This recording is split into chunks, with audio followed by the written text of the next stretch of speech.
Good morning, or depending on when you're watching this, good afternoon, good evening, or good night. My name's Ross, and as always told out of Voice of Radio. So today, we need to go and take a little bit of a look at the best new budget deck which is coming out for the Pokemon trading card game. It's coming around as a result of Evolving Skies, and it is coming around because of that new Regidrago card. I don't know about you, ladies and gentlemen, but I, for one, am very excited about Dragon Pokemon coming back to the Pokemon TCG. And I'm very excited about the debut of Regidrago in the Pokemon TCG. So when you tell me there is a budget deck coming which looks like it might actually be able to hang with the top decks, and it's all built around this new Regidrago, I get pretty gosh darned excited indeed. Now, it really is all built around Regidrago. Regidrago is your attacker here. That is who you are going to be rolling with. This is going to be who you're actually trying to win the game with. This is your attacker. Now, the 130 HP is not amazing, but it's not terrible. It means things like Rapid Strike Urshifu that hit 120 will actually be 10 damage away, which can be absolutely crucial. Otherwise, your Rapid Strike Urshifu matchup would be horrendous. Still not great, but it's better this way. 2 energy, 30 damage is absolutely not why we're playing it. The reason we are playing it is 2 grass, 1 fire, 240 damage. Yeah, this is why we're playing it. 240 damage on a single prize Pokemon is frankly a bit too good. Now, you're still out of range of KOing VMAXs, which is a little bit sad, but firstly, you're still easily 2-hit KOing them. And they're 1-hit KOing for 1 prize, you're 2-hit KOing for 3 prizes. Still very much in your favour. And you should be able to get a KO on a Pokemon V before they evolve. You can start picking off Pokemon V on their bench, etc. It's not perfect, but it really isn't the end of the world. You will be okay. Now, there is always a downside for attacks this good on single prize Pokemon, and there is here. You do 20 less damage for each damage counter on this Pokemon. So as soon as you start taking much damage at all, things are going to go very, very wrong very, very quickly, and your damage output is going to be capped very, very soon. So that's a bad thing. So we've got cards like Scoop Up Net. And what Scoop Up Net's going to allow you to do is to pick up Regidrago, and you will lose all the energy, which is not ideal, but it's not the end of the world. And then from there, you get to essentially put a new Regidrago out and roll. You've got to have some kind of healing option here. Because if you don't have a healing option, your damage output is going to be very, very low very, very quickly. Another cool option you do have here is using Hyper Potion. Now, Hyper Potion will make you discard 2 energy, but like we've seen, you will be able to get them back. It's not the end of the world. And then you heal 120 damage. Well, you've got 130, so either you're completely healing, or you've already been KO'd and it doesn't matter. So we have options here for being able to do a little bit of healing, which is clearly a very good thing. Like I've said, you need to have some kind of healing option, or things aren't going to work for very long at all. Now, there are 2 other Pokemon that are needed to make this deck work. One of them is Cherim, and Cherim's pretty obvious here.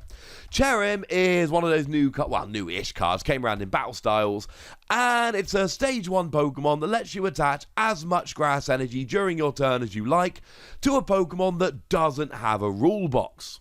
Well, Regidrago is a Dragon Pokemon, but that's fine. Cherim doesn't mind your typing. Cherim just asks that you don't have a rule box, and Regidrago doesn't. So what you do here is you attach your fire energy for your turn attachment, you then attach 2 grass energy using Cherim, and as long as you've got a single Cherim in play, you can get Regidrago from 0 energy to dealing 240 damage without any issues whatsoever. And that's brilliant. And without Cherim, Regidrago doesn't work. There are other things you can do, using Turbo Patch, and then if you flip heads, you get to attach an energy. It is technically an option, but let's be clear, this is only working with Cherim. If you don't have Cherim, you aren't going to have a very good time here. So use Cherrim to accelerate energy, Regidrago to smash, and the only other Pokemon we're really using here is Cinccino, or the only other one you're really relying on. Cinccino is your draw engine, and you need some kind of draw engine here. Cinccino lets you discard a card from your hand and draw 2 cards. Sure, you can use stuff like Crobat, but the problem with Crobat is twofold. Firstly, it's a 2-prize Pokemon sitting on your bench ready to be KO'd. The whole point of this deck is that you're putting the prize race in your favour. Putting a weak 2-prize Pokemon on the bench to be KO'd and give up 2 prizes is generally not the best way to do so. And secondly, Crobat's a one-turn thing. When you're playing a deck like Regidrago, you've got to remember that you're probably losing your attacker every turn. You don't want to, but you probably are. That attacker is probably going down every turn. That's a bad thing, but it's not the end of the world if you've got consistent, continuous draw. And here you essentially have consistent, continuous draw with Cinccino. That's why it's so gosh darned important. Now, I am going to show you an example list at the end, one that's gone up on the official Pokemon website over in Japan. And there are a couple of Pokemon that are good right now, but remember, Evolving Skies is coming out as the rotation hits, and we're losing these Pokemon to rotation. So Oricorio, and Oricorio is great in all single prize decks. Malamar is another one which is really going to mourn the loss of this card. Because the fact of the matter is that if you're playing a single prize deck, you're probably having your Pokemon KO'd every turn. And if you're having your Pokemon KO'd every turn, then Oricorio becomes amazing. Because the turn after you have a Pokemon KO'd, it just lets you draw 3 cards. Being able to use Oricorio to draw 3 cards every turn after you've had a KO, which is pretty much going to be every turn, would be amazing. But unfortunately here, ladies and gentlemen, that's not really an option because it's going to be rotating out. One which I alluded to earlier, but let's make it nice and explicit now. Mew is also going to be a big loss for this deck. Mew protects your bench, and when we hit the rotation, Mew's going to go away, and as it stands at the moment, we are not aware of any replacement for Mew which is being printed. We're not going to have that bench protection when we hit post-rotation. And that's a really bad thing, because you're relying on your 80 HP Cherrim, your 90 HP Cinccino. There's advantages to the low HP, we'll get there in a minute. But in the short term, it means that things like Rapid Strike Urshifu, which are going to be able to hit the bench nice and easily, that is going to be a problem for you. You have been warned. Now, in terms of trainer cards, there are a few which are particularly good here. One that I kind of hinted at a minute ago is Level Ball.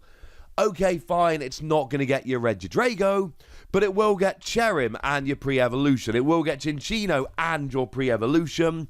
Being able to search out your pre-evolutions using Level Ball or Quick Ball, which is obviously big here, and then getting your evolutions with Level Ball is clearly going to be amazing. If you want any other evolutions, might I suggest Evolution Incense? And I know that that means that we're only really playing probably 4 Quick Ball to get Regidrago, but remember that once you've got your Cinccino, your draw engine is going to be rolling, and once your draw engine is rolling, it's going to be nice and easy to draw into those Regidrago, one would hope. Another card that becomes really, really over the top good in this particular deck is Clara. Clara has become good in a bunch of decks, but this is one where Clara really is just near MVP level. Clara is basically the best recovery we've got. 2 Pokemon from your discard pile into your hand, and or 2 basic energy from your discard pile into your hand. It's Ordinary Rod, but it goes into your hand, not into your deck. Yes, it's your supporter for the turn, but don't forget we've got Cinccino for draw. So if you're using Cinccino as a draw engine, that will open up the opportunity to use supporters which don't draw cards, and that's where Clara comes in very, very nicely here. And what you get back is your Pokemon. That could be your Cherrim, Cinccino, probably going to be Regidrago if I'm honest with you, but it also gets 2 energy back to your hand. And then you can just attach those 2 energy right away. It's a way to recover your fire energy, which obviously you're going to need and could be a little bit awkward. But remember that when you recover your grass energy, you can go ahead and just attach them right away with Cherrim, and this is clearly a brilliant, brilliant thing. Along the same lines, Training Court becomes an excellent option, because Training Court lets you grab a basic energy from your discard pile every turn and put it into your hand. Sure, it lets your opponent do that as well, and at times it's going to help them, but with Clara and Training Court, that's 3 basic energy back to your hand, and 2 Regidrago, which is everything you need in order to be able to keep attacking. Play a scoop up net, lose the energy, but Clara and Training Court will get all 3 of those energy right back again, so that sounds absolutely fine by me. Here is the example deck list that went up on Pokemon Center. There is also a Mewtwo there, I should add. That's the one that recovers your supporters and then Cinccino draws into them, because Mewtwo puts them at the top of your deck. It's not ideal. It's not the biggest loss in the deck. Obviously, losing both Mew and Oricorio is going to hurt. Those are 2 cards which we are going to have to try and weather the loss of. But like I've said, a lot of single prize decks like Malamar are also going to be having to deal with the loss of those 2 cards. They are pretty big cards that are going to impact an awful lot of people when we hit post-rotation. And there really isn't very much we can do about it unless we just get good other options. But what we've got here is a single price deck that can hit 240 damage consistently turn after turn. Especially when you take the Oricorio out, there's no really expensive cards in the deck at all. A lot of these staples can be picked up in those pre-made products like the Trainer's Toolkit, for instance. And you are going to be able to make this deck on a real budget, and I honestly think it's got a real chance to be real good. But I've said real enough, so I want to know what you think about this deck now, so let me know in the comment section. Go nuts! Be nice!